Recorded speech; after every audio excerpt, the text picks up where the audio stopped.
only 20 degrees in here. Got an extra buddy running on low.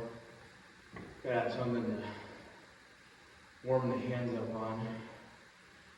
We're working on rebuilding our entire body pretty much. A lot of detraining the last year or so. And the last hunting season took a pretty good toll. So our performance this last year on the road challenges hit an all-time low. We were prioritizing other life events, but 2025 we're going to try and bring our strength level up to at least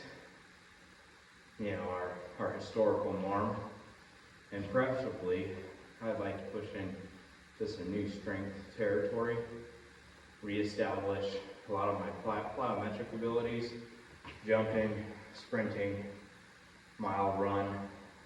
Let's see how those things go. But as you can see, 20 degrees out here.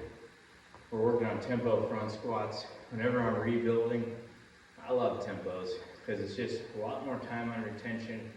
You can dial in your technique a bit more. You can see where you're failing. In this case, like my elbows are dropping and I'm kind of hinging up and back in on the front squat rather than just kind of rising through the motion. So those slow negatives at lighter weights, not high reps, just working 5 reps, 6 reps. But that long tempo, so 3-second negative, 1-second pause, every rep, 3 sets.